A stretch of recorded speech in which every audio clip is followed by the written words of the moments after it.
All right, folks, today we're talking about the second step in the sales process, which is rapport building and investigation. So I combine these into one step because when you separate them, especially for newer salespeople, but I think even for established salespeople, a lot of times we lean on our friendliness to get the appointment and to start building that relationship.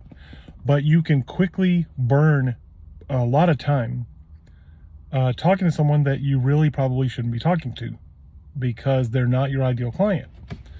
So I combine rapport building and investigation. I do not look at those as separate activities. You can't separate them. So how does this work? So with rapport building, I'm going to say something could be shocking. I'm not saying it to be shocking, but I think you have to take it this seriously. So here's the statement. If you are talking to someone with the goal of that person being your friend in a professional capacity, and there's any part of you that maybe is afraid of them not being your friend or not liking you, that person effectively is now your enemy.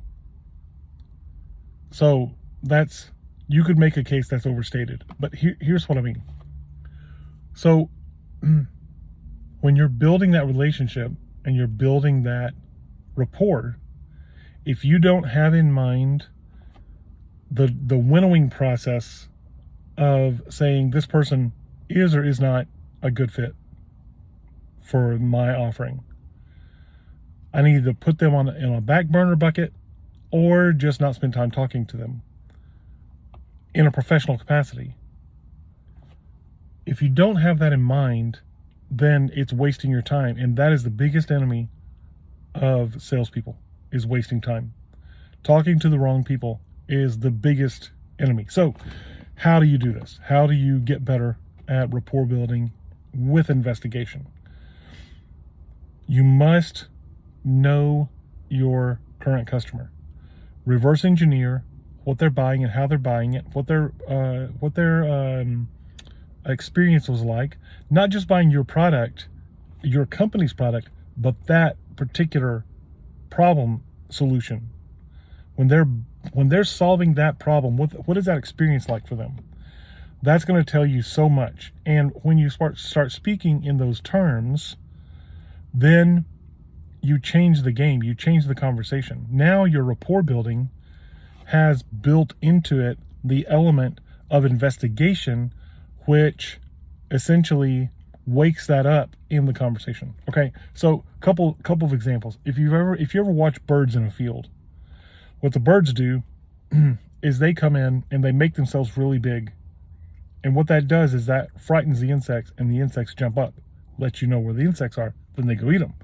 So in the most positive sense of that, certainly you're not looking at your customers as to consume them. What you are looking to do is to scare up those problems. You want to call out those problems, so then you're able to pursue that conversation that will solve that problem. Okay, so let me give you an example, a direct example. In selling into multifamily, I would walk in and, like any of us would do, coming in to the role in a new capacity, you would ask questions like, would you like a proposal? Do you need a proposal for X product? But when I changed that to, hey, on my way in, I noticed you had this problem and this problem. How do you and your team handle that? Now that I could have said several nice things. Hey, really hot out. We're in Texas, so it's hot right now. So hot out there. Hope you guys are handling that right. How's your July going? How's your August going? Did you do anything fun for the 4th? You build those questions in basically on a spectrum of how much time they have. And you can kind of read their body language. Is this person just coming in to beat me up and sell me something? They'll stiffen up on you. You might need to break the ice a little bit with some of that nonsense that doesn't really get you anywhere. But, hey, Sarah, Good to see you. How long have you worked for Graystar? Oh, cool. Awesome. You've been at this property for 2 years, like you were saying? Ah, that's cool. So you've been through a couple of summers. You know how that behaves here. Okay. Well, when I was driving in, I noticed that you have A problem and B problem. How do you and your team handle that? I know on other Graystar properties it's like this, but how do y'all handle that? And then you shut up. This is one of those times where I talked about there's probably a dozen times in a typical sales process where you use the ask the question and shut up model. And Chris Voss talks a lot about low stakes iteration, where you're not going to lose anything. Start trying that. If you have a weakness there, really develop that. Work on that in your low stakes relationships that are not in sales. Ask your friends questions and shut up. Ask your wife questions and shut up. Then when you're able to turn around and build that into your rapport building investigation, you're going to find that it supercharges it, especially when you get to those core power questions that really motivate the sale. So rapport building investigation, quit wasting time just making friends. You've got to have both elements. Make friends, yes.